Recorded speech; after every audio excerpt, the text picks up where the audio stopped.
Welcome to today's Board of Directors agenda meeting for July the 13th. This is our opportunity to review the agenda for the formal board meeting that will be held on July the 20th. Our first order of business today will be the 2020 audit presentation. As Mr. David Coleman and our Chief Financial Officer, Sarah Linehan, approach, I do want to share just grateful for BKD and working with us throughout the pandemic. You know why, and grateful for that, and want to share that appreciation. Also, Vice Mayor Hines, I know one of the things that you requested last year as we were working through different things, as well as our former City Director, Gene Fortson, on how we worked through aligning our financial ordinances, because our financial ordinances do not align with our GFOA, and that's Government Financial Officers Association, but there have been changes in GASB and GAAP that we need to update our ordinances for. Yeah, so our current city ordinances do not align with GASB and GAAP accounting, as well as which is recommended from our Government Financial Officers Association. I do want to share that former City Director Gene Fortson, in the tail end of his administration as City Director, had been working with Sarah Linehan, as well as BKD and our City Attorney, Tom Carpenter. We're happy to report that City Attorney Tom Carpenter will provide the ordinances to be prepared for our July 27th agenda meeting to be reviewed. And that will keep us in full alignment. I know, Vice Mayor, you've had some conversation about that for quite some time, and we're finally getting that done from that standpoint, but this is something that hadn't been done in 30 years, and we're glad to finally get it in line with GASB and GAPs from that standpoint. As far as we are in line with our audit of GASB and GAP, but to ensure that our city ordinances mirror that. So thank you so much before you give your presentation. I just want to take this opportunity to introduce David Coleman. He's a partner with BKD, as the mayor mentioned. And I'd also like to recognize tonight in the audience here, we have Anita Worley, who's our Deputy Director of Finance. Anita, if you'd stand up. And Keisha Gansky, who's our Special Operations Manager. Keisha is responsible for both the budget and internal audit divisions. And so they were both very integral in preparation of this report as well. So I want to recognize the hard work that they've put into that. And I will turn it over to David. Thank you very much, Sarah. Mayor, Board, I'm pleased to be here tonight to report the results of your 2020 audit. So what we want to do this evening, we want to talk about the audit scope and results, a little bit about future pronouncements, and then give you an opportunity to ask questions about the audit process and the results.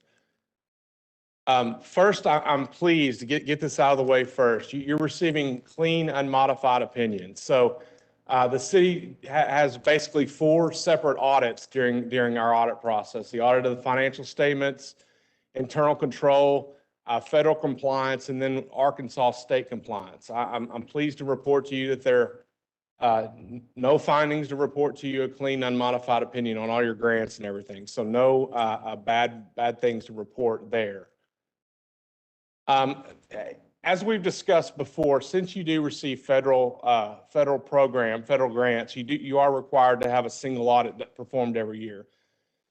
This year, there was 3 programs that were deemed major: the HUD CDBG program, the coronavirus relief funds, and then the FEMA grant. So we did audit all 3 of those programs and did not find any findings to report. Next, I'm going to kind of go through our required communication. In note 1 of the audit, you'll see the significant accounting policies. We agree with those accounting policies. They do follow GAAP. There was really no matters discussed with management about alternative accounting treatments of anything, so no disagreements or anything like that. Next, so we talk about this every year. You know, audits are not perfect. There is estimates in your financial statements, the allowance for doubtful accounts, the pension, the OPEB, landfill closures, all of those are based upon expert opinions of outside parties. So we get recommendations from actuaries, attorneys in order to book those accruals. But they are estimates. They are not exact numbers. We do think that they're materially correct, but there are estimates. Next is sensitive financial statement disclosure. So if there was any disclosures in your financial statements that were deemed kind of sensitive and may need further attention from you, it would be revenue recognition, loss contingencies, pensions, OPEB, abatement disclosures, and so forth. During the audit process, we do have adjustments, occasionally have audit adjustments. This year, I'm pleased to report to you, we had no audit adjustments. So there was no audit adjustments this year. There was a past adjustment that we made in the current year based upon a prior year adjustment for a claim that we did not accrue. That just reversed in the current year. But that was not a result of anything that happened in the current year. It was in the prior year. Next, as far as the quality of your accounting principles, we don't have anything negative to report to you there. Everything seems to be in line with GAAP and generally accepted accounting principles. Next is significant issues discussed with management. Of course, we discussed COVID and how that affected the city with management throughout the audit. We did implement a new standard, GASB 84. That is fiduciary activity. So we had to evaluate all of your fiduciary activities and potentially change up how those are reported a little bit. It didn't affect you dramatically because you already had your pension funds on there and your OPEB funds on there. So it did not affect you as significantly as it did other cities. Next, we'll go through a few slides just on your Act for overview and financial highlights. As you can see here, your document is over 200 pages long. We have an introductory section, the financial section, which contains our audit report. You have RSI based upon budgets, pension information, statistical section, other required reports, which is your state compliance, your single audit reports, and other information. So there's a lot that goes into this document. One of the things that Sarah did not mention, several years ago, probably 3 or 4 years ago, the city prepared the document and gave to us for review. That, due to some staffing issues 2 or 3 years ago, BKD took over that function of the audit process, and we're preparing your audit report.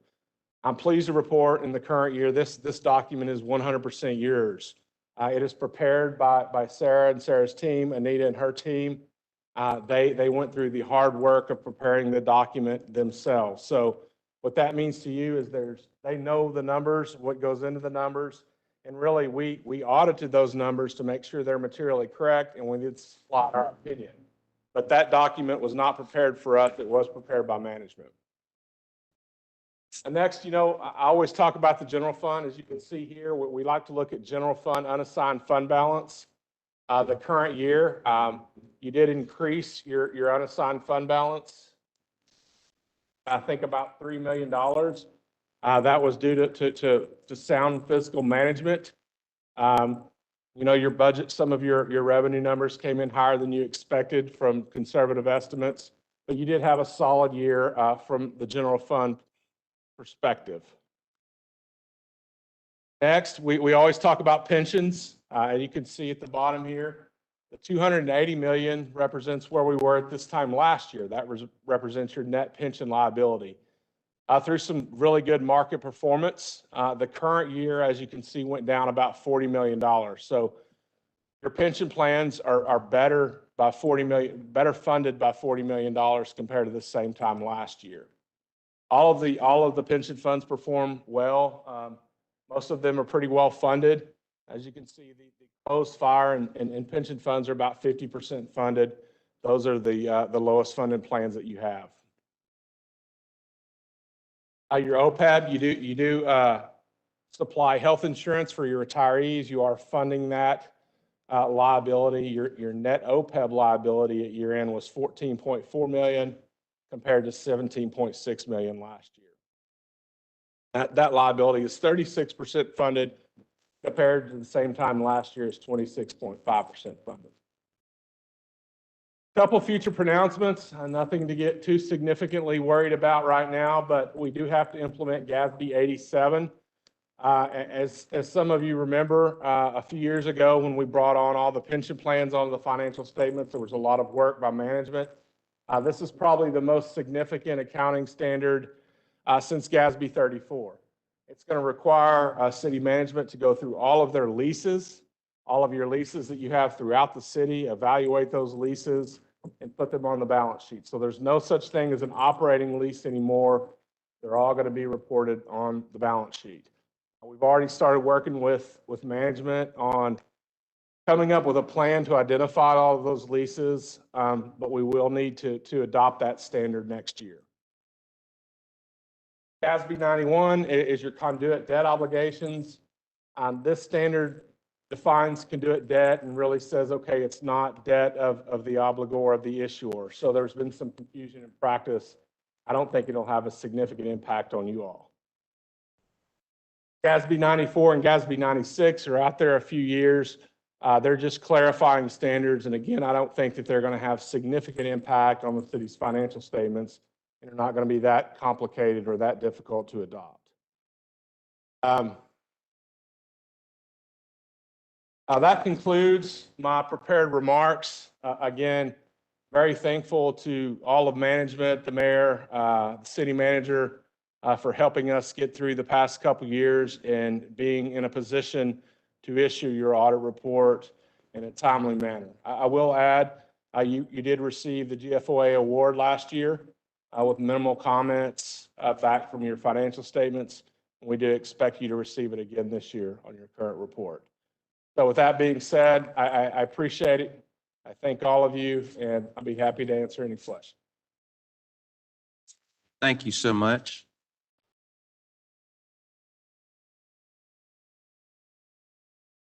Comments? I do want to take this time just to, again, David, thank you and your entire team at BKD. Sarah and the entire finance department, we are grateful. We know all the things that you guys have on your plate, but to continue to have a clean audit is something that we always want to see. It's something that we expect, and we're grateful, but it doesn't happen without our finance team and BKD and all the other entities within the city that have to work with our finance team. And definitely love to see that there was no need for any adjustments to the audit. That's an indication on, again, our finance department and the leadership. And so we're grateful. And then finally, I think it's just really good to note, I remember on January 1st, 2019, I believe our unassigned fund balance was somewhere around $13 million. And so in 2.5 years for it to jump up to $30,500,000 is great. And that's, again, a testament to the fiscal leadership of the management team and the city board. And so grateful for the city board, grateful for our management team as we move forward, continue to be great fiscal stewards of our residents' dollar. Thank you so much. Director Wyrick. Thank you, Mayor. Resolution number 2, I'd like to hold it separate. The neighborhood did meet with the applicant a couple of weeks ago, but I don't have the results of the neighborhood's actions. I'd like to hold that separate. City Manager, if you will hold resolution number 2 separate. Madam Clerk as well. Director Phillips.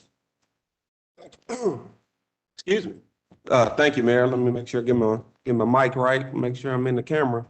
I just want to come in on resolution number 2 as one of the liaison along with Director Adcock. We serve as liaison to the land bank. After we discussed this item, I guess it's been a couple of weeks ago, we was at the Southwest High School. The land bank had a meeting the next day that I attended, and this item was discussed. The land bank is part of my update, since this is a policy meeting on the land bank, Mayor. They have decided to, I guess, take another look at their policies as it relates to notification of neighbors. Obviously, when this application was made, there was no requirement for this applicant to notify anyone. talked to Director Wyrick a couple times. And we understand that there was some confusion, but the land bank wants to kind of resolve that issue going forward. So I want to share with the board that they're going to look at those policies, come up with some different recommendations, or I guess they're going to make some decisions on whether applicants need to notify neighbors of land bank applications.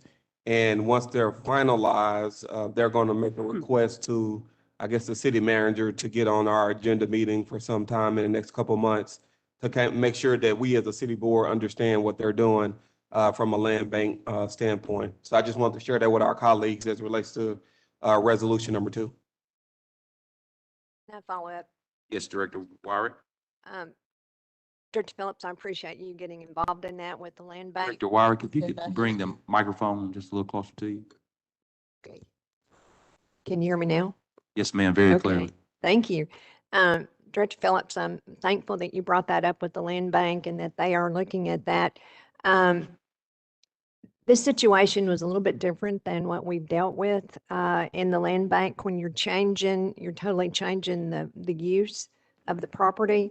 And there were some planning considerations that needed to be taken. And, that with the change in use, then it created some issues with the neighborhood not understanding what it was and where we were going. So I'm thankful that the board allowed me to table it for a month. And I'm thankful that the applicant came to the neighborhood association and spoke with them. So hopefully in the future, when we have a situation like this, and it's not going to be very many that we're going to have where we actually change the use of a piece of property. I think those are the critical ones there. So I appreciate you getting involved and assisting the land bank in working through these issues. Well, thank you for that, Director Wyrick.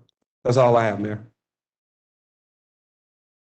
Any more questions on items 1 through 9? Or questions on items 1 through 9? Any questions on items 10 through 12?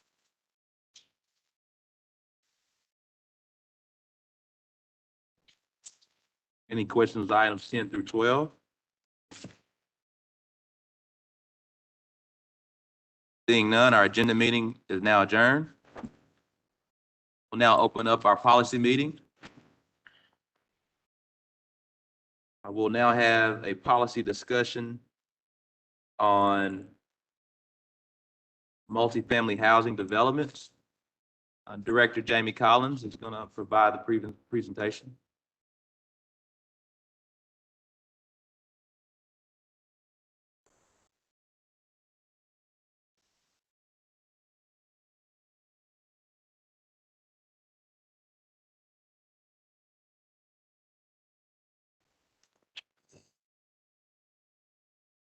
Thank you, Mayor, members of the board. Apparently I get to run my own slideshow this time.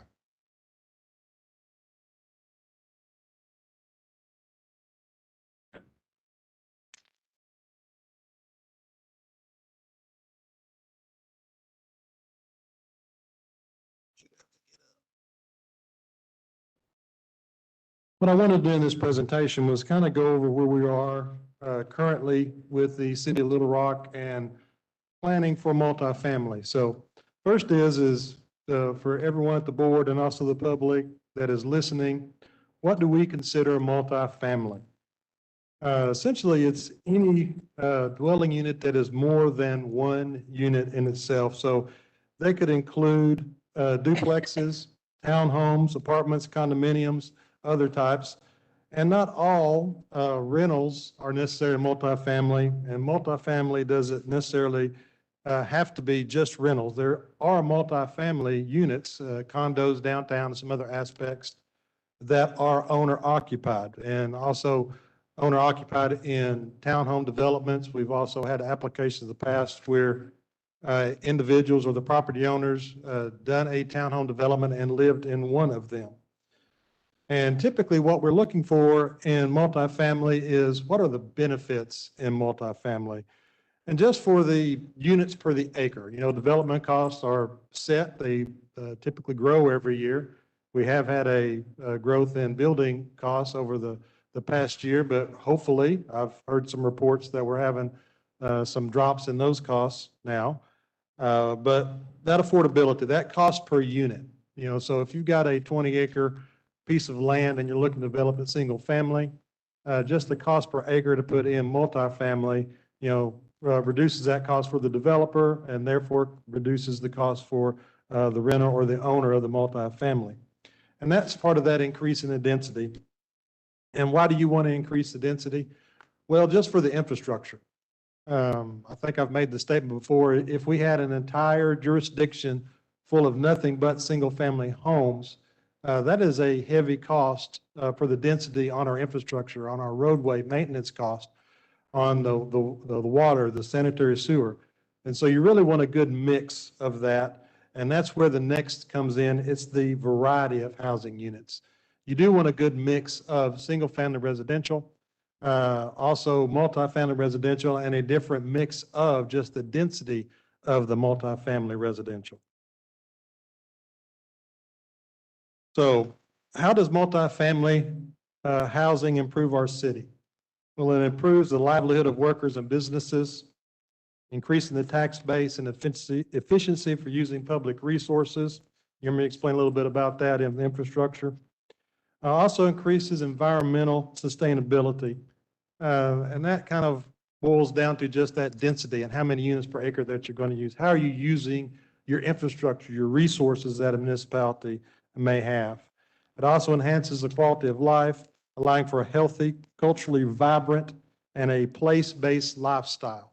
As you see, as developments have gone through the years, I can't say that for developments that was done 40 or 50 years ago. There are a few, but most of the multifamily developments nowadays will have places for the residences to do stuff there, like pools, like just meeting places, gathering places for that community, that area of the multifamily. This is also accomplished by providing a balanced development plan that provides a variety of housing types with the shopping areas that supports them, employment areas or zones, and civic uses. For us, that is the city's land use plan. That was the adoption for that purpose.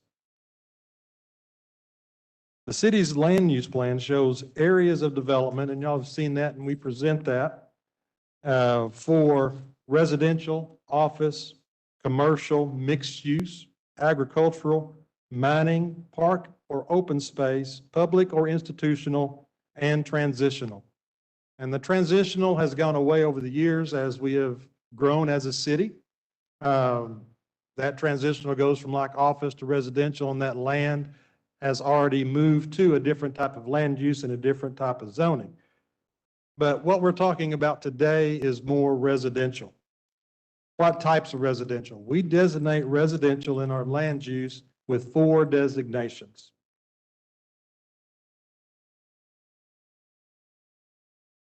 Am I on the right one? I'm sorry. I apologize. I didn't hit the button hard enough. But the 4 designations are residential low density, and that's what you see in our standard R2 zoning or single family zoning.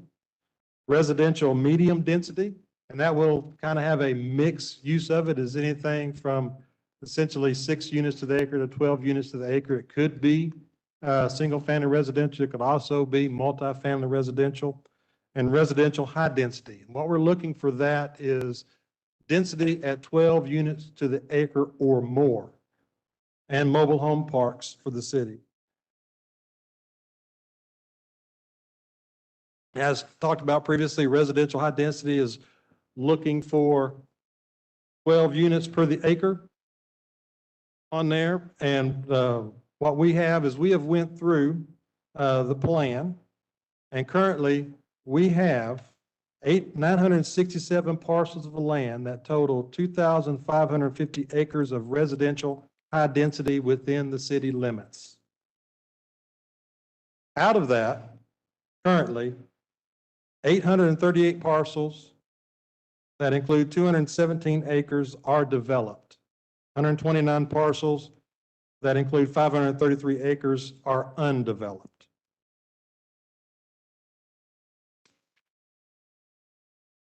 And the next is, did I miss the slide? Did it? I think so, yeah. Okay, hold, make sure it doesn't flip on me.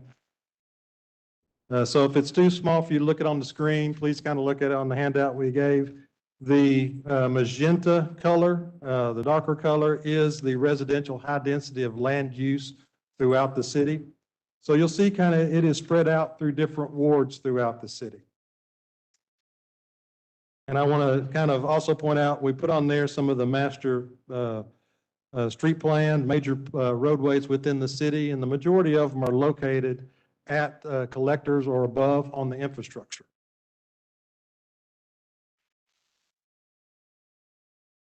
Also wanted, when we looked at this, I would thought it'd be interesting to the board to see the residential growth over a 10-year period through the city. The main point is you can see that as far as single-family permits go for a home, they have stayed pretty much steady, hovering around that average around 300, 350. We increased this in 2019. I was telling the mayor the other day and everybody that when we did go through the pandemic, we had a little slowdown, but it wasn't as much as everybody might think for us. So for the past 2 years, we've been hovering around 395 single-family residential permits. So as you can see, there hasn't really been a huge spike in either an increase or decrease in single-family residential. Where you see the spike and the increase has been in multifamily permitted units.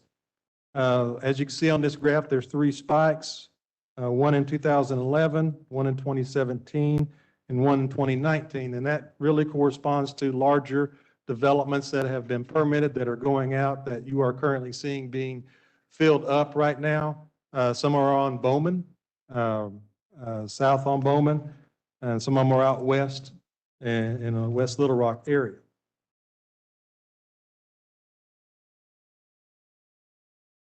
With that, we had some multifamily developments come in, and the board requested that we look at a study that was presented more geared to the design guidelines for the implementation into the current zoning system. And we did take, the staff did take a look at that. But we also wanted to present it to the Planning Commission. The Planning Commission is tasked to secure the benefits of the public of a coordinated, adjusted, and harmonious development of the city and its environs, and to promote the health, safety, morals, order, convenience, prosperity, and general welfare of the citizens. Then that is dictated by state law, or what a Planning Commission's duty is to do. And they are allowed to do and undertake suitable studies related to those plans to be prepared. And we did present that study, those design guidelines to the Planning Commission. And so in that process, that is, as you I've explained it, the land plan that we just went and looked at, that is something that originates and starts in the Planning Commission that goes through. And then from time to time, you'll see staff present when zoning wants to change or use wants to change, we will actually amend the land use plan along with the zoning. Land use plan, you would want to align with what the underlying zoning does. It does not necessarily have to all the time because sometimes when you, like in a plan development, the plan development may come through, but a plan development may not be done for multiple years and may not come to fruition at all. And so we may not want to change the land use plan at that time, but wait until the actual final development plans comes through the city. So currently, where we're at in this process, we presented the initial development guideline to the Planning Commission for review. We had several discussions about how this would be presented to the Planning Commission. Would it be a working group that would work to that? And the consensus was that we would have special called meetings and also along with work sessions after all of the items are done at the Planning Commission. So right now, we are looking at on the August 12th Planning Commission schedule to start that discussion. And this one will be at the end of the Planning Commission meeting. We'll sit down and go into more detail and share information that we have provided. And some of that information is going to be some of the, like the land use plan information that was provided to the board tonight on the acreage, on how much we currently have. that's out there, developed and undeveloped, and the areas that we're looking for, along with the master street plan, and also along with our parks plan and our master bike plan. That type of scenario will all be presented to the planning commission at that time. And then we'll discuss timing for upcoming meetings.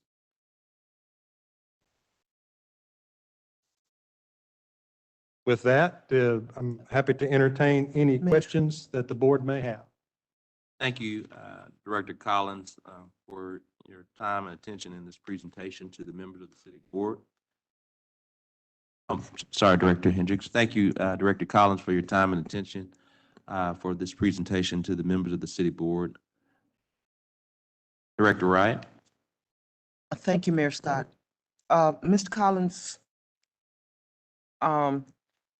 if the board will recall, I provided them the study that I wanted them to look at with regards to multifamily because of an issue that was going on in another area, another ward. But multifamily is seen as a negative by single-family residential neighborhoods. They see it as a negative because of the increased traffic, because of the transitory lifestyle, and a lot of the things that you said here as to reason why the city considers it an asset, our constituents don't. And when you do your study, I would like the Planning Commission to look at whether or not multifamily impacts the property values of the single-family residential homes around them, which is one of the complaints that people have. An ongoing issue that I'm having in Ward 6, out on Capitol Hills Boulevard, I'm sure you've heard about it. And the quote, perpetrators or people that they perceive as causing them to lose a quality of life of their homes and in their neighborhood reside at these apartments. And these are not low-level apartments. These are fairly new, but there doesn't seem to be any concern for community residents. So there is a very negative view of multifamily. And this all sounds good as to why staff believes that these are great developments. The constituents that I hear from do not believe that. They see it as a negative. And I want to make sure that the Planning Commission takes that into consideration and to try to determine if it does in fact lower the property value of a single family home. I know I personally, if I were going to buy a new home, I would not buy one in near proximity to a multifamily development. I just would not.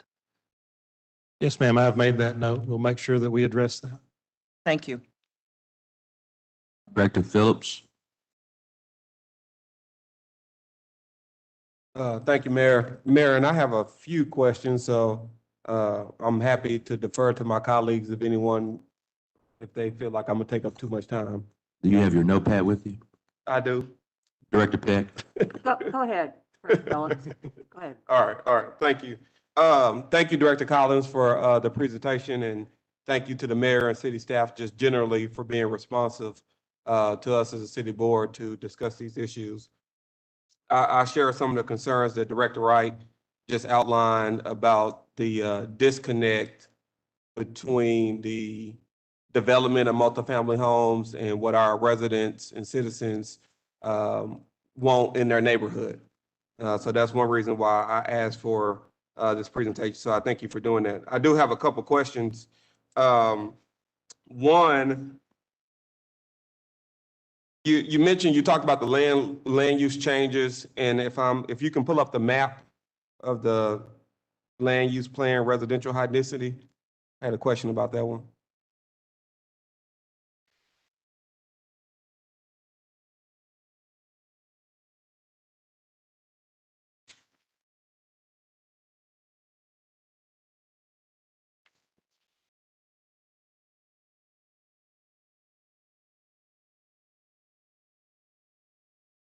That's it. So, and kind of work with me on this, Director Collins. So hypothetically, say we wanted to encourage multifamily development in areas that are not currently in the magenta, the RH.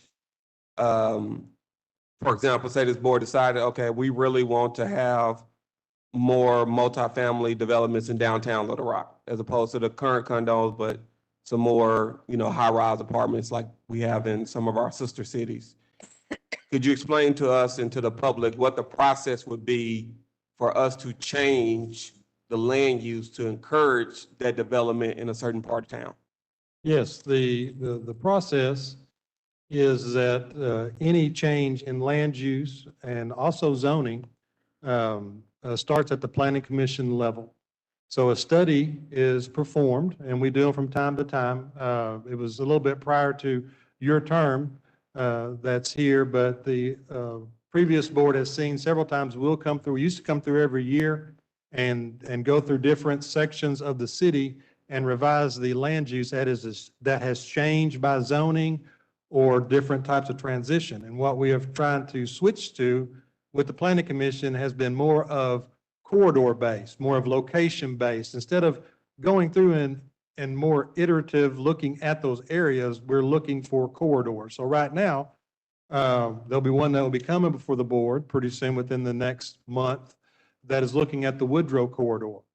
So a plan set by state law, the planning commission looks at that area and comes up with a land use plan for adoption at the board. And they present that plan to the board of directors for approval or adoption.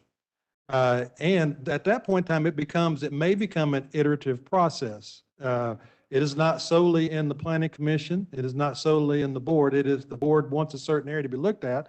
They could remand it back to the planning commission and say, hey, we forgot to look at these points or this area, or I'd like to add these areas. And then it would go back to the planning commission so that the planning commission can invite the public, because that is the public hearing for the city.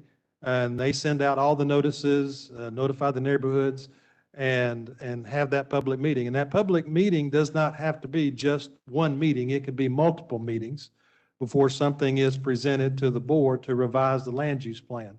Now, originally that was done long time ago, I can't remember when the exact plan was done. You're looking at late 60s, early 70s, the land use plan. Now we're in what we call, that was done for the entire extraterritorial or planning jurisdiction. We're in amendment mode right now from that point forward, from the original planning of the city. So any amendment of the land use plan would go through that study by the planning commission and public hearing for recommendation of an ordinance to be adopted at the board, and then discussions, and if changes needed to be made and the board decides on that, pushed back and remanded back to the planning commission for further study to bring back before the board. And in that type of situation, Director Collins, what factors, when you talk about the corridor that is, what factors are the planning commission or your department, what are you looking at to determine, okay, this may be a good area for residential high density? And that's to the point that Director Wright made earlier, where a lot of our citizens say, hey, we don't want it because of traffic. There's a stigma with multifamily and crime. We've heard in emails and people coming to talk to us when they're against the development of residential multifamily units. So what factors are you looking at to say this would be a good area for residential high density?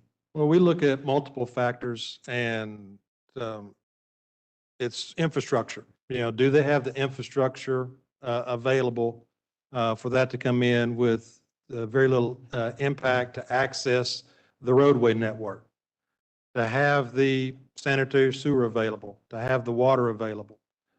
We also look at public transportation, not just roads, but for cars or vehicles to get on, but also for the mass transit to get on the Rock Region Metro. Is there a line close proximity that they wouldn't necessarily have to walk miles to get to that? We also look at surrounding existing zoning. What has changed over time? Because originally when some of the zoning was proposed, it might have changed over a 10-year period or land use proposed. We also revert back to the land use plan of what the municipality at the time of that adoption wanted this area to become for that. Because there are some aspects when it is a drastic change in the land use plan, it could call for a planned development in that area to actually be rezoned for what it would be. Because when we adopted the land use plan, when we brought other areas into the city through annexation, a lot of the areas was brought in as R2 or standard residential zoning, whether they were a commercial business or not. If they wanted to change their business, they sent in a letter and we rezoned it at the time that it got brought in. So a little bit more of that aspect in our outlying areas of the city limits and our ETJ as opposed to a downtown scenario that you spoke of. And so we look for the infrastructure. We look for the population base. Where do we want this to go? We also look as an area that we may look to redevelop, to try to utilize some of the existing infrastructure that we have. But then we also look at other aspects of it that some of the constituents that is brought out in several items that's come before the board is what is the surrounding zoning or use as in single family residential. But as I've stated before, you cannot have every residential developer within the city to be single family residential. It's not a very efficient use of your infrastructure, and the tax base may not be supportive of just single family residential. A good mix of development is needed for density of a residential use. So we look for all of that. Some of that, as you've seen before, if there's an existing residential multifamily high density development there, and they're looking for different phases, and it's an adjacent track, and it's sitting on a major roadway and arterial, the infrastructure is there. That could be a viable use of that if the land use calls for it to be residential high density. Understood. And I think this is my last question, Mayor, then I'll pass it along. The next slide or the slide before this, it was like a graph showing the spikes in the permits. Can you go to that next one? Yeah, the residential growth. And two questions here. When it says multifamily units permitted, is that actually the number of units included in each development? Under the red line, Director Collins? Yes, because they are permitted by the unit. Okay. And secondly, do you have any opinions on why there was a spike in, 17 and then a decrease in 18, then a little bit of a spike in 19 as it relates to multifamily units? Well, I cannot speak to the one in 17 since I was not over the department at that time. But from my understanding in that area, there was new multifamily development going out west. And that has also been the spikes, the major spikes that you see in the current years. Some of those, as you've seen, is the multifamily development that is on Bowman, south on Canis, that's going in. So those are the developments that you see currently in the current years where those spikes have occurred. So when they come in, they're trying to fill their units. They're building it in phases. And so you're going to see big spikes like that until the units are filled up and a new demand calls for more units. And I said that was my last question, but in true lawyer fashion, it was not. This will be my last question, then I'll pass the microphone, Mayor. To be clear, so when we had these increases, it wasn't related to the city board making any changes in the land use plan to proactively encourage residential development. That's just kind of the way it worked out. Am I understanding you correctly? That is correct. I mean, they have seen several, but there was not an active role in increasing residential high density in the land use plan. Okay, thank you. That's all I have for now, Mayor. Thank you, Director Phillips. Director Peck. Thank you, Mayor. Let me remove my mask. Briefly, this is going to diverge a little bit from specifically multifamily, but that's really what it's about. And I want to thank Director Wright for working on this for so long. And Director Phillips, thanks for recommending this as a policy discussion. And Mayor, I did talk to or texted Bruce and Jamie to tell them I was going to make some comments, so this is not any sort of surprise. And I'm happy to share my notes or this massive document that I got from some constituents. These comments come primarily because of constituent concerns, but also conversations I've had with many of my colleagues on the board about some, seems like escalating occurrences at the city board level where we're having these sort of contentious and controversial rezoning applications. And that's a waste of time and energy for a lot of people. So I asked some people in Leawood primarily. This kind of came about with the Brookside development. We're getting ready, I think, to see the third iteration of that in a few weeks.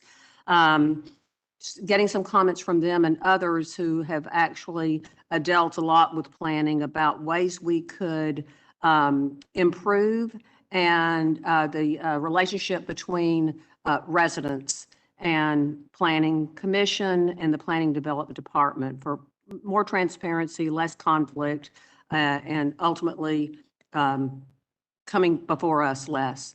So I've got some of their recommendations. And again, this is about a 20-page document, and I know you'll want it, Antoine, right? I would. I knew you would, and I've shared it with a couple of people, but I have permission to share it with anyone. The author is Katherine Johnson. It's based on a couple of lawsuits, one which the city lost in 2019 on a project that's actually in Director Webb's ward. So it is my opinion, and I agree with these constituents, that there's some obstacles right now in planning and development, and they have some remedies. So this is not just a complaints session, and some of this may be perception, some of it may be reality, but I think there's a very fine line there. Primarily, and I know that Doris, you had brought to our attention some of the Springfield Municipal Code and best practices. And Jamie, I know that you've looked at a lot of this and say we actually already do quite a bit of this.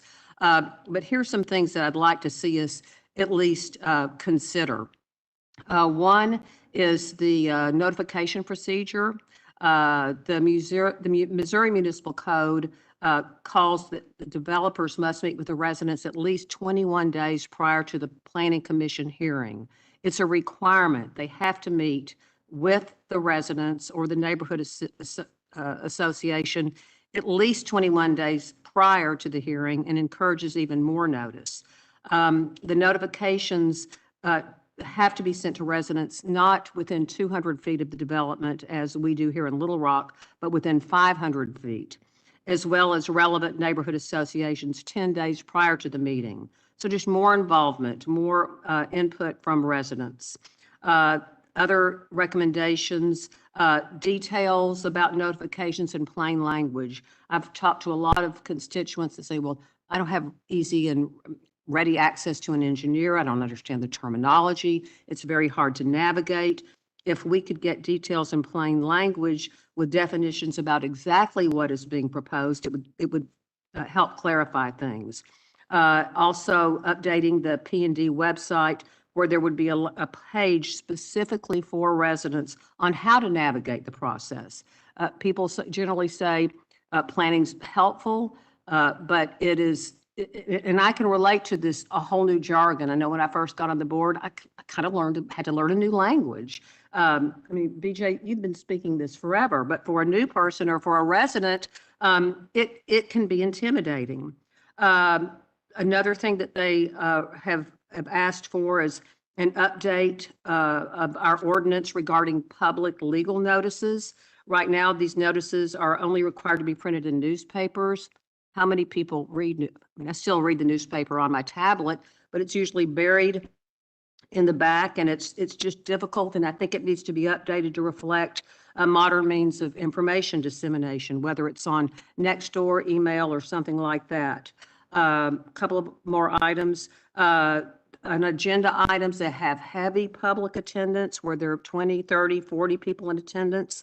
Consider increasing the speaking time which the residents are allotted, because now it's just 20 minutes.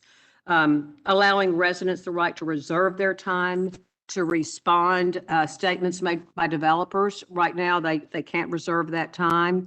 So, I mean, it seems to be a little pro-developer, a little bit of bias there. And I think we all want to see good development, but I think the message I'm hearing is, especially from these established neighborhoods, some who have been here for 30, 40, 50, 60 years, it's got to be a good fit. They have to embrace it. It's not that they don't want any development, but they want to be involved. They want to have a voice. Another recommendation was a designated minimum of planning commissioners that come from the community with no ties to the development industry. I actually think that's a good idea. And I can, like I said, I have this on my computer. I'm happy to share this, but my role today is just to try to minimize some of the conflict, the confusion, to be more transparent, to be more accountable to our neighborhoods. It seems like we're seeing more and more cases, especially rezoning cases, which seem to be mainly multifamily issues that come before us. And it's energy drain on residents and the developer. It's costing them time and money. So I would just like us to find a way to help build some bridges and be accountable and be more transparent and work with Jamie and his staff and the Planning Commission to find a way to make sure the residents are heard. And if anybody wants me to share these documents, I can. Thank you. Thank you, Director Peck. Director Wyrick. Thank you, Mayor. I guess I'm going to start out by saying mixed-use development is very hard. And it's hard because it's going in the middle of people's homes that are already there. And they have a concern that they probably spent the most money on a home place that they'll ever spend in their life. And then there's a change. 200 feet away, there's an apartment complex. There was a study that was done, and it's probably been 15 years ago, where we had, we contracted with the person to come in and look at the apartment complexes in the city. And when he was through with his presentation, it made it sound like everything was just perfect, but he only looked at the newer apartments. He did not look at the older apartments that are in the city, and those are the ones, I know Doris directed some comments about a new one, but the older ones seem to be the ones that are giving us the most issues. And so people will talk about this apartment complex down here, and we've got crime, and we've got traffic issues, and we've got all these kind of things, and they're well 30, 35 years old. And so his study did not even address that. So I felt like that study was flawed, but it might be some good information for Jamie to build his study on.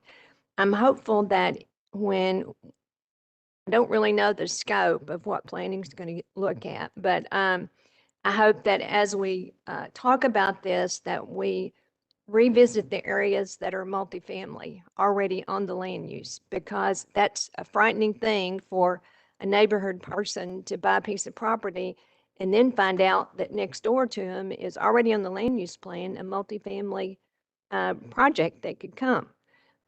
Some of them are already zoned, but they've not ever been built. And so we've had some of that in Southwest Little Rock. Mm-hmm. So I hope that we revisit the land use plan and look at what we already have in there for multifamily and make sure that they still fit with our plans.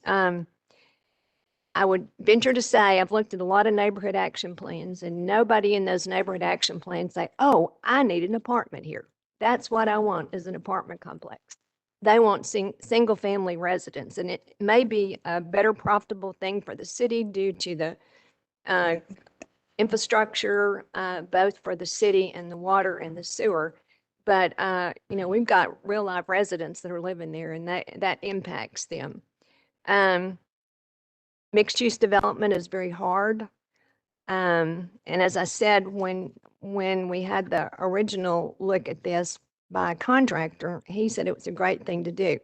So in the study, you've got that one diagram that shows the apartment complexes 2011, they jumped up to 1,023.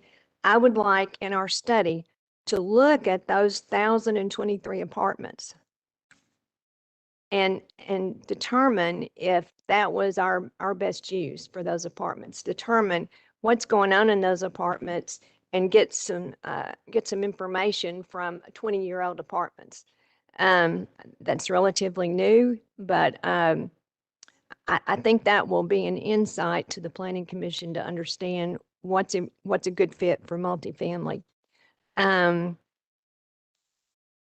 guess that's my comments there. It's mixed use is very difficult because of the people that came there before. So I think we need to really pay attention to what Cappy is talking about. Those are some good ideas, I believe, to inform our citizens as to things that are coming. And I appreciate that. And I want a copy of that. Okay. So that's all I have. Thank you. Thank you so much. Director Adcock? Jamie, it seems like that all of a sudden we're seeing more about duplexes. At the land bank, we're seeing more people coming in talking about putting duplexes on property. We had Western Hills here a week ago about duplexes. I would like to see some figures on, is it really lots of people looking at duplexes now instead of the apartments? And in some of our older neighborhoods, I know Woodrow Street seems to have lots of duplexes on it. And I could see if a few was developing, but now in South End, I think South End is even getting some people wanting to put duplexes. So I'd like for you to just bring back to us a chart showing the increase of duplexes and what are the requirements of a duplex instead of a single family. Yes, ma'am. Thank you. Director Webb? Thank you, Mr. Mayor. A couple of quick questions. One for Director Collins, and thank you. It says that the study is going to start on August the 12th. Do you have any idea of how long that process is going to take? No, ma'am. I would anticipate that will last at least 1 year's worth of study. Just of getting involvement in the area, the neighborhood, if working groups, even outside the planning commission, or whether they're going to set those up to come in and just to have the meetings that we need to have is going to be at least 6 months plus. So I would anticipate that you would be seeing this sometime about this time next year. Thank you. That's helpful and gives plenty of time for some of the suggestions that Director Peck brought to be incorporated. The second question is maybe for you or maybe for our city attorney.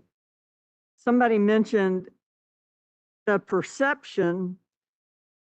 We're not sure if it's a perception or a reality that multifamily units decrease the property value.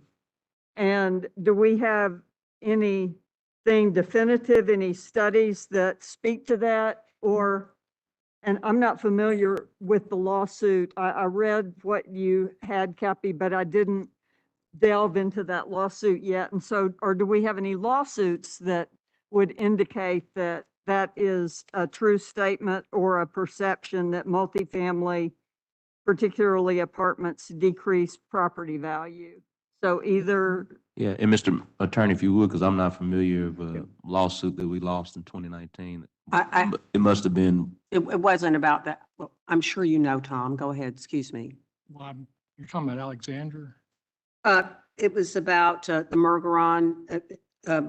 It was the Planning Commission upon the recommendation of Planning and Development approved an application that the neighbors had told them repeatedly was in violation of a city code. And then the judge found that the city had violated its own ordinance knowingly about in a floodplain, which I would like to make. Which apartment Pardon? Which apartment complex? Margaron. I may speak to that, Markham. ma'am. Yeah, because I'm not, I may- I have it right here. Yeah, that was a subdivision off of Markham. Right. There were several things in front of the judge for decisions that we did, there's others that we did win. The planning commission was not found to be arbitrary or capricious in their decision. The item that. And what does that mean for those who aren't lawyers? That they didn't follow their process that was in place, that they did it different than they did the others, or they did it with the intent of some type of malicious or intent of, negativity against one applicant or any of the citizens that was represented. What the item that was heard at the judge that they decided upon was flooding. What was the definition of flooding at that time? There was a stream that ran through it that was not a mapped floodplain. But we have it in our code that if it is deemed that there is flooding issues, that analysis has to be performed, and so that an elevation can be set on the plats. So that was the decision. After that, and the judge did decide that he felt that this was prone to flooding and that we should have required that analysis. But it wasn't, it says may in there. So that's the. And I'm looking at the law. It actually Yeah. happened in 2018. The decision came in 2019. And I can just say for the public and the board, since that, we did adopt the codes and we made changes to that section that the developer has to run a 100-year storm analysis to the site, through the site, and leaving the site in comparison of, so that everybody can see what that is. And so that criteria, as stated by the judge, was implemented in our code following that decision. Can I follow up with that? Before we, Mr. Attorney, do you have anything? I mean, we got off track there and it's my fault because I mentioned that lawsuit that Cappy referred to, and I was really, my question is really. That wasn't the question you was trying to ask. That's correct. Is it a perception or is it a reality that multifamily decreases the property value? Do we have any data? Yes. Yes, we do. Mr. Attorney? Well, I was going to say, it's really not one answer because everything changes, which is one of the things that Mr. Collins was saying.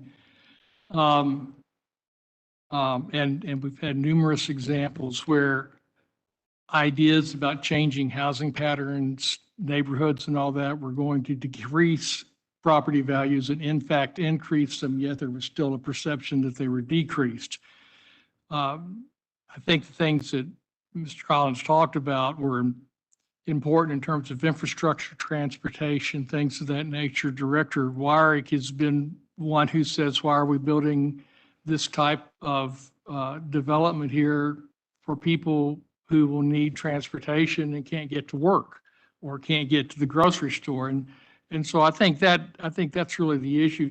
In terms of, do we have anything we can go on? The way the law works in Arkansas is that if a city gets to the point where it wishes to condemn property, the valuation is determined in the trial. The property owner is competent to testify what they think it is. We also get appraisers, and then a jury makes a decision. You can't use that as a basis for saying it definitely does or it definitely doesn't. So I think if you ask me, if we went here and put a multifamily dwelling in terms of this neighborhood at this time and this neighborhood is in this state at the time, yeah, I could probably answer that question. But if you put it there at another time when the neighborhood isn't in the same state, perhaps it's deteriorating or whatever, what would happen is I would show you there'd be an increase in value. So you've got a lot of factors that go into that question. Thank you, Director Webb. Vice Mayor Hines? Thank you. Yes, Director Webb, and yes, Director Wyrick, we did do a study, but it was much sooner than 15 years ago. It was done while I was on the board. I've only been on the board 10 years. I think it was done about, Sorry. it was done I about, couldn't remember the it was timeframe. done about 5 or 6 years ago. I think we used a gentleman out of UALR. It was done when we put a moratorium on multifamily rezoning or zoning on the South Bowman issue. There was an actual published study out at the time, but it only looked at the effect of subsidized multifamily being built next to single-family homes. And that study said that even if it was subsidized, which is not market rate, which is what we were looking at, that there was no impact. And in actually most cases, property values went up after the multifamily was built. So, and I will play out what I best can of my take since being on the board, being a citizen and president of a POA before I got on the board, that some of this goes to personal responsibility. When you make the biggest investment of your life in your house and you don't look at the zoning and what goes on around you, you can't ask government to come in and rescue when you made a decision and all of that stuff's available for you to go out and research. I did it when I bought my home. I knew not only what my neighborhood master plan was, but I knew all the zoning within a mile of my house and what was planned for it. Now, maybe I'm just weird, but that's the way I operated. I get it. The biggest thing we deal with since I've been on the board is we all talk a good game about infill development. And what we've got going on over by Leawood, that's been land use amended and zoned that and not zoned because it was zoned for PCD, but that's existed for 30 or 40 years next door to them. And so for somebody to say, well, we don't like it, it doesn't fit the nature. The other thing that happens, and Tom can probably agree with me of this, once we put a land use and zone a piece of property, that becomes a property right for that landowner. You can't just willy-nilly go in and change a landowner's property rights. We'll get sued and lose. And in the state of Arkansas, the Constitution is very clear that property rights pretty much trump just about everything else. We've lost on a lot of those issues going when people have appealed our decisions, not only from the Planning Commission, but this city board. We have lost on more occasions, I think, than we have prevailed when it comes to property rights, especially when we have land use and zoning in an existing area and the developer follows the plan that the city has set forth and we change. We try to change that pattern. And so that's one of the caveats of where we're going. I get it. But the other thing that I think what you're seeing is when the apartments are new, I would say 9 times out of 10, the first 5 to 10 years that those apartments are new, there's no issues. Everybody, especially if they're market rate apartments, what you get into, and I can, because I've grown up in Little Rock, I grew up on Green Mountain Drive, first in Broadmoor, and then we moved out to West Little Rock when Napa Valley was the end of West Little Rock. There's 2 lanes, and we used to go squirrel hunting across the street from Napa Valley, where my house is now. So the thing you get into there is that those apartments on Green Mountain Drive, Williamsburg, Green Tree, and Fox Run were the nicest multifamily developments in West. It's where everybody lived. It's where my wife lived in Fox Run and in Green Tree when she was in college.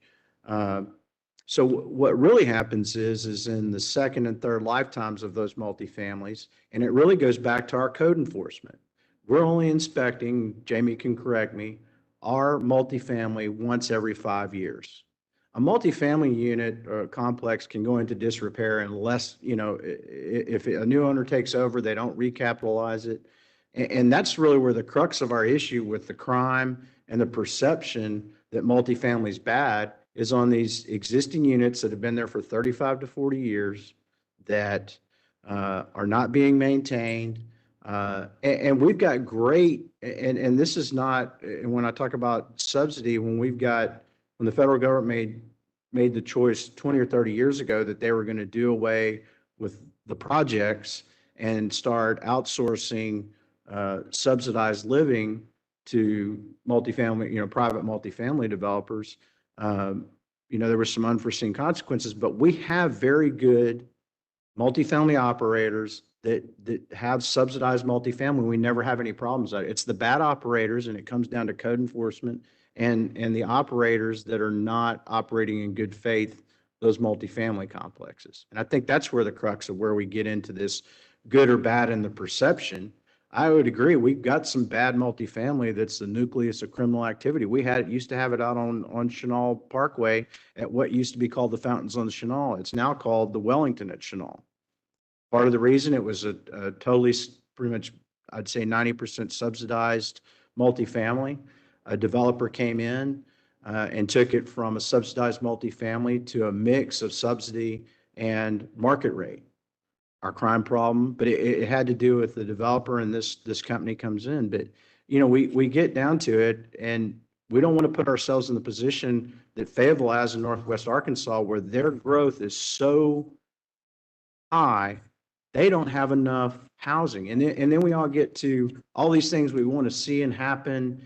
And the reason, Director Adcock, that you're seeing a lot more duplex development is because of land cost and development cost in the city of Little Rock. And we do it to ourselves by our zoning code. We probably have some of the strictest zoning and development code in the state, other than maybe Fayetteville. All of those regulations and things that we require drive the input costs up on doing development. Land cost is already high. We have the highest tax rate.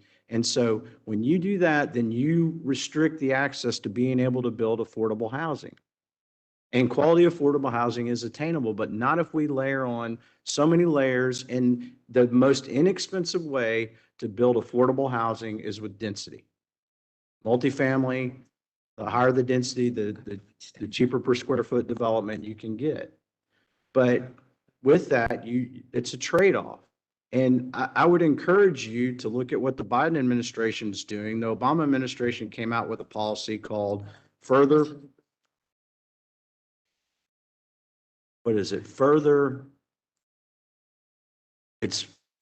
Fair Housing. I forget, it's kind of a weird acronym, but their drive is to put more multifamily in our communities, not less.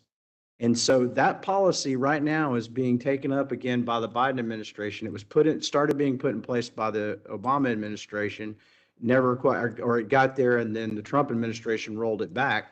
The Biden administration's already said that they plan on doing it, forcing communities to build more multifamily, not less, more dense, more affordable housing, not allowing solely single family development. Our city has got a good plan. It's a good mix. When Deltic Timber Corporation did their master plan for Chenal Valley, the city planners came in and they said, you need to have a certain amount of acreage for multifamily. Part of the reason you're seeing the big spikes in, I can tell you, I can identify because I know which apartment complexes were manufactured those 2 years. Most of it was on Bowman in different phases. The other was out in Chenal. And so what happens is some of these multifamily developments, when you're building 300 to 500 units, take 1.5 to 3 years for them all to come online. They may be permitted 1 year and not finished for 2 to 3 years because it's phased in. So that's why you're seeing a spike. But every bit of multifamily that's been built in West Little Rock in the last 3 years is full. We've got a apartment complex that's going to have 500 units behind the promenade that they've already started leasing, and they're 60% occupied, and they haven't even finished the complex yet. The demand is out there for this. The caveat is, what do we do with our old multifamily housing? What you would normally see in economics is creative destruction, in that when newer apartments come in, it forces the older apartments to reinvest capital and redo their apartments to make them more attractive. It may be a lower rate, but more attractive to other renters in a different strata. I can tell you, I don't know how some of these people are affording to live in some of the multifamily in West Little Rock, because you can go buy a really nice $150,000 to $175,000 house for what some folks are paying for a 1-bedroom apartment.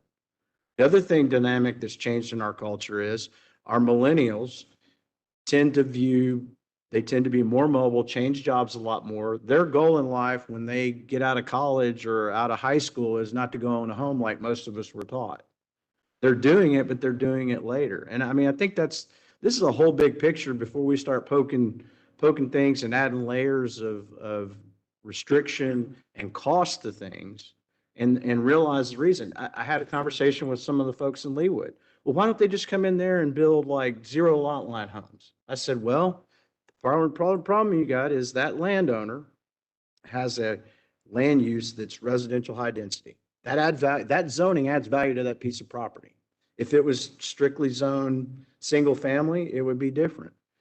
But there is amount of value. So he has got somebody that has offered to pay an amount for that piece of property. In order to do single family, 0 lot line, 50-foot wide lots by our new zoning, you could do it, but with the land alteration you would have to do and the cost. And a real estate deal is really just a real easy math problem. You add up all your inputs, how many units, how much you can get for rent or sale of those units, and how much it costs you to develop that. And at the end of the day, it's either a plus or a minus. If it's a minus, the project doesn't get done. If it's a big enough plus, the project goes forward. There's no emotion involved in this. When we deal with our homeowners, and they're emotional because it's their single largest investment, but we've also got to be adults and realize that you've got to, when you make that single investment, know what's going on around you. You have a responsibility to yourself, and you can't ask government to come rescue you every time you made a bad decision and didn't do the research. But at the end of the day, it's as simple. I told the lady, I said, they could. I said, but just let me give you, for instance, if you could only do single family and you can get 75 homes, the cost of the land plus the development to get it where you could even get 75 homes on it, that land alteration cost, those homes would be $600,000 and $700,000 a piece. There's only one place I know houses on 0 lot lines that expensive, and they're in West Little Rock. And they're not, there's not that many of them. And it's not, the market in Little Rock is in 150 to 300,000. That's where the meat of the real estate market is, where people buy homes. They're not going to buy a $600,000 home in that location. So, it's a bigger, complicated issue than I think we're giving credit. And the real issue is we need better code enforcement of our older multifamily, and doing it once every 5 years is not going to cut it.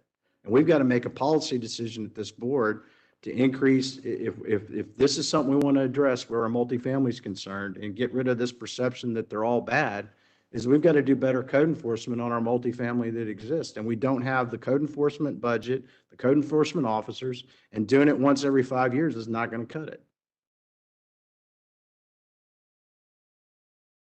Thank you so much. Any more questions? Yes.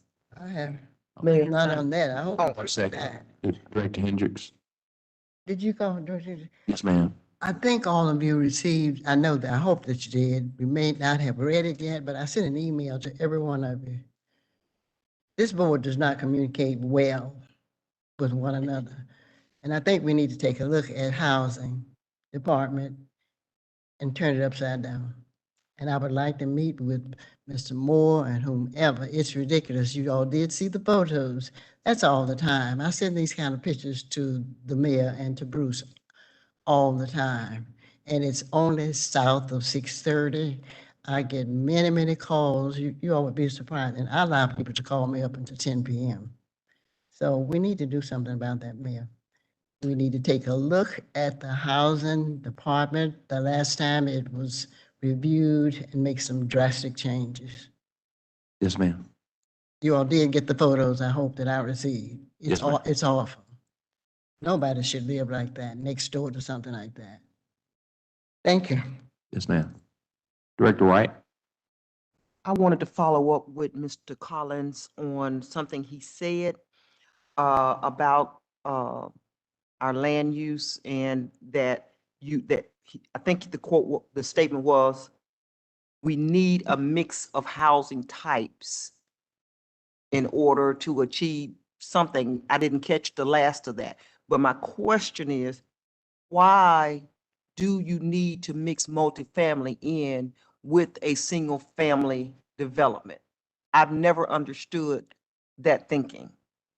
Well, if you're talking about mixing it in within a subdivision itself, that's not what I was speaking about.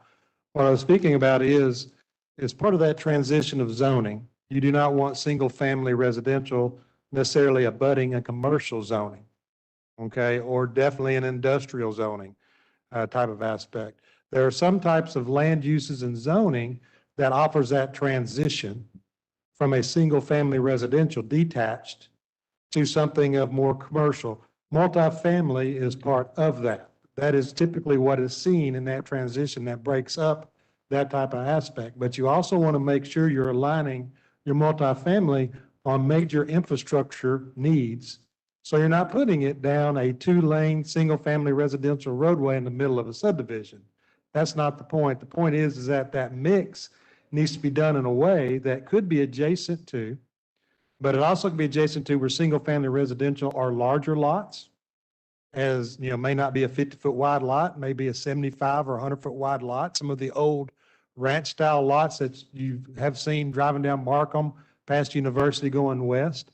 You know, we have gone to smaller lot widths over the years, but a kind of a transition one from a larger single-family detached to a smaller single-family detached, maybe to more of a townhome type scenario, then the multifamily that might abut commercial or office. You know, so that type of transition one I was talking about. The other reason I'm talking about it goes to affordability and also what your municipality wants. A municipality that is in an area that is more tourist-based, that may be on a Gulf Coast or in a city that has more attractions like a Nashville or that type of scenario, may have a different mix of residential, single-family residential homes that they are looking for. They might have more multifamily, more rentals that are coming in, as opposed to a city that may be more rural in nature. So, you know, we are the capital city. We have rural aspects, but that is more on the fringe or the outside, more in our extraterritorial jurisdiction. And as you see in our land use plans, it comes back to more of the center cores, it gets more dense. And so that variety is, you need to be on more of the infrastructure needs. That's that housing on an infrastructure that is more used for more density, more affordability. And then also that change of variety for what you're seeing, and Director Hines kind of hit on it, of the newer owners that are coming in. They're not getting out and buying homes right off the bat, coming out of college.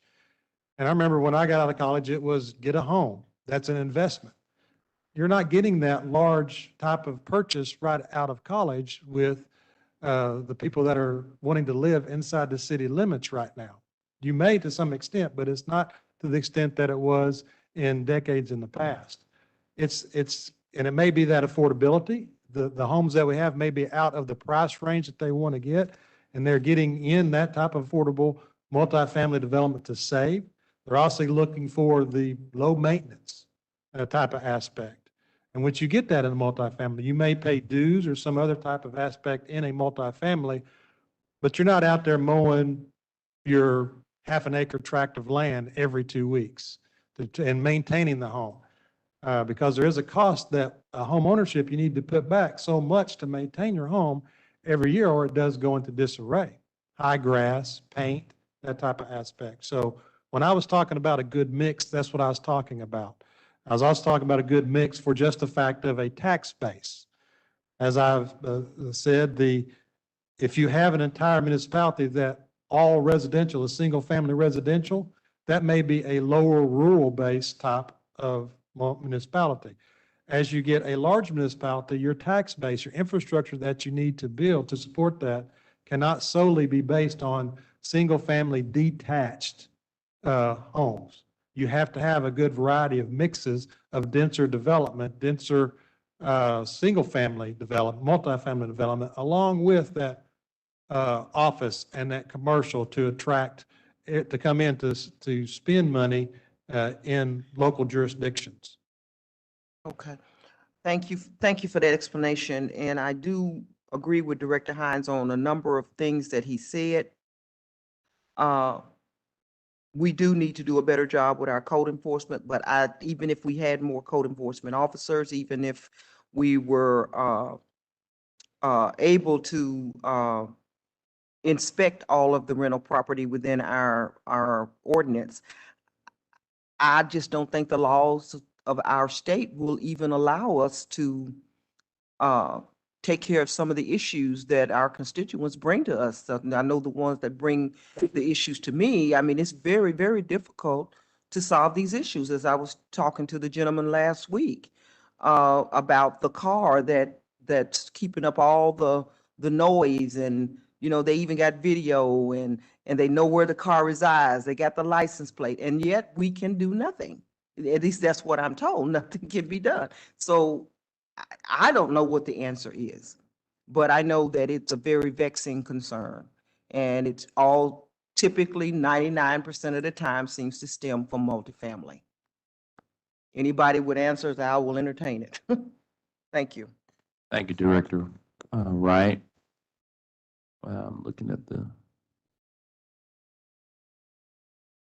Director Adcock, do you have your hand up? But this is on another subject. Okay. Seeing no other hands, or what, we need you? All right. All right. Director Warwick. I just want to direct this at Director Webb. The study that I brought up, even though he said it was more recent than what I thought, it seemed like a long time ago. It did prove that the property values raised where there were apartment complexes. But I asked a specific question as to the age of the apartments, and they did not look at anything over 20 years old in their study. And the 30 and 35-year-olds, I specifically asked that question. Those are the ones that we're having issues with. And Director Hines, Vice Mayor Hines is correct about that. And my response to Cabby in her comments that she wants to implement in our information to our residents, I'm thinking that that is very important as we're going through and we're looking at changing from our land use from one use to another use. That's the point when I think we need to address our residents and make sure that we go above and beyond 200 feet. You know, that we exercise the information to all of the residents around there. So that I just wanted to follow up with you on that. Thank you. Director Peck. I'll be very brief. And Vice Mayor Hines, Jamie, you know, I have a great working relationship with you. I don't want to make anything more cumbersome, burdensome. I'm pro-development. I understand the land use plan. I still will stand by these comments that the things that I'm recommending, that these constituents have recommended, are simply will foster better communication, more time, more citizen involvement, will ultimately make for stronger neighborhoods, better neighbors, and I don't think it's a bureaucratic red tape. I know, Jamie, you've worked very hard at streamlining a lot of the processes, but I just don't want us to forget about the residents, and I think they're very valid concerns and very workable solutions. Thank you. Thank you, Director Peck. Seeing no other questions on this particular, Director Adcock, and then Director Warwick. Oh, you didn't take your hand down. I passed out one of these to everyone. And this is a new initiative by the police department. And I attended their training yesterday. It was not because I received a invitation from the police department or through our board. It was a neighborhood person that called me about it. So I attended it. I was thanked for being there. I was told I'm the only director who has attended. And I told them it was probably because that we didn't know anything about it. So I told them I would bring these and pass them out. Now, they did the downtown, the 12th Street precinct last month. This Saturday is the southwest, and then they will be doing the northwest. This sheet has the neighborhoods in Southwest Little Rock that's going to be visited, and they are asking the neighborhood people to go knock on the doors of their neighbors and ask them to sign the pledge. For signing the pledge, you'll receive a T-shirt, and all the information about it is in here. And I just wanted us all to know so that when someone asks you about it, we will know what it is that's going on. So that's what I wanted to tell everyone. Thank you, Director Adcock. Mayor. Director Wright. Thank you, Director Adcock. I wondered what happened with this. I was on the initial planning committee when this was announced, and all of a sudden I just stopped getting any communication regarding it. So I was under the impression that they didn't want me involved. I know who the people are. I mean, my church wasn't part of this, and I remember, I think George Rayner was a part of it, and this came from one of the lieutenants, and I just hadn't gotten any further communication on it. So I did attend, I know at least 2 virtual calls on this. And I knew that it was going to launch this summer, and it was supposed to be every weekend from June through July, which was the times that they felt that they were having the increase in crime. And I saw something on social media about the pledge, but that's it. I have not heard anything further and been communicated with further by that committee that was putting this together. Last month, they did Ward 1, the 12th Street corridor, and now this is the southwest, and then they will be going to northwest. And I asked them if the neighborhoods have been selected in northwest, and they said yes. But they didn't share with me what they are, so you might call your captain, your Well, major. maybe they'll talk about it Thursday night at the Northwest Precinct meeting. I'll ask, since you brought it up tonight, I'll try to find out. My understanding, all that information is generally shared at those precinct meetings. So it'll come up then. Thank you. There'll also be a gun buyback, I believe, this weekend. So who are they telling about it then? To the folks who have guns. No, I got one. You ain't told me. You want to say it to us? No, I may buy me another one, but no. Okay. Oh, that's funny. I don't think it's intended for you. But Mayor, I do have a few other a couple of Yes, ma'am. comments, but it's not about this.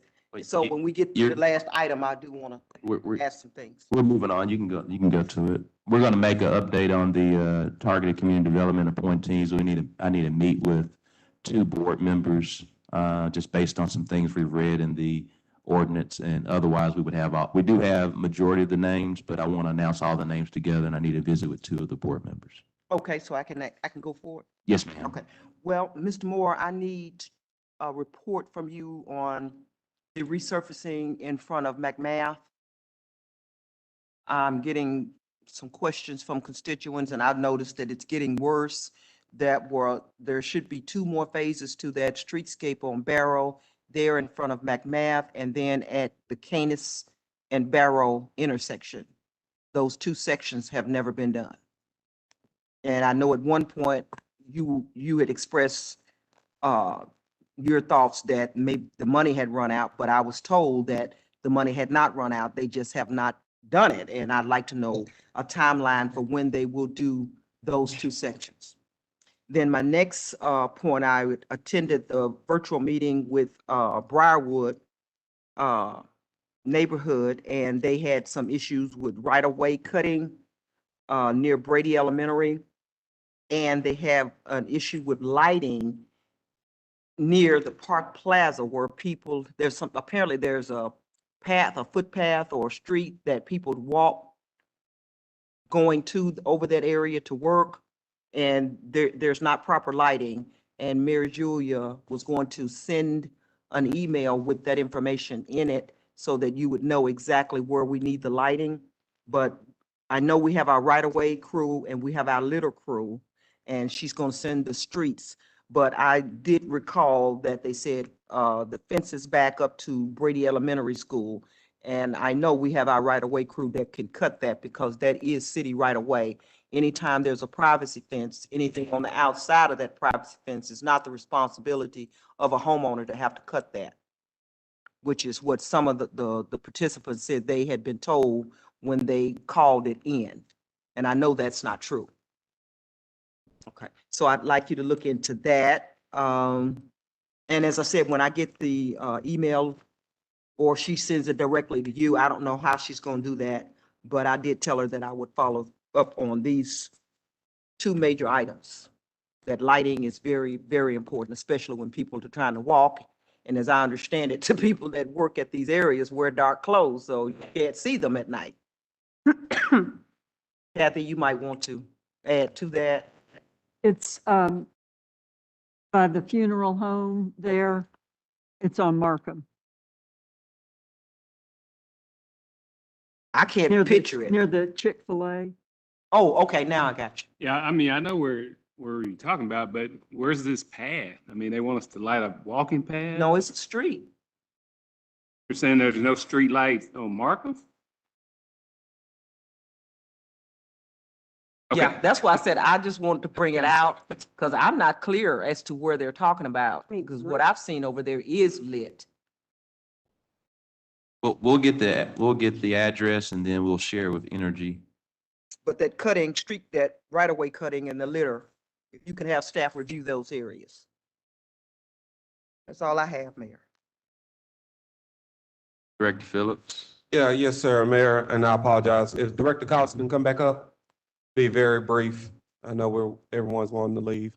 My first question to you, Director Collins, with the study that the Planning Commission is going to do, has there been any discussion on how we should incorporate or follow that process? For example, if we wanted to, this board decided, hey, we really want to do some land use changes to a certain part of town, and we want the Planning Commission to look into that. How do you recommend that we stay involved in that process? First, let's address that. There hasn't been a set procedure of how they're going to do this over this next year in presentation in coordination with the board. Okay. Okay, so that's still open. That's starting that discussion on the 12th. You know, there's a difference between having staff do something as opposed to the commission doing something as a committee, as opposed to the entire commission, as opposed to having neighborhoods involved in that. And we want all those aspects. So that hasn't been set yet. Now, to be involved, that is a policy decision with the board, what they want, statuses, to come in and ask status on the presentation where we are on the process so that you're not in the dark. We will send information out on when we're going to start having these public meetings to start looking at this stuff. Just because we initially started it as a design guideline look, and that's why I presented the land use plan, you know, where everything was at. Maybe it is time that we look at different aspects and corridors across the city where residential high density is to be. Because we do have several acreage. You know, you saw the acreage limits in the presentation of what is undeveloped. And that may be undeveloped for a reason. Some of that may be in floodplain. So we need to look at some of that stuff and really see, do we want to revise the areas that are out there as residential high density? And that is definitely a request of the board that can be looked at the Planning Commission and status brought back. Understood. That's what I need to know. Thank you, Director Collins. Thank you, Mayor.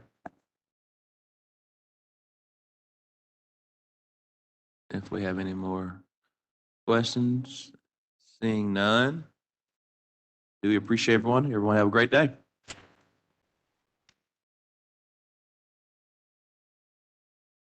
Okay.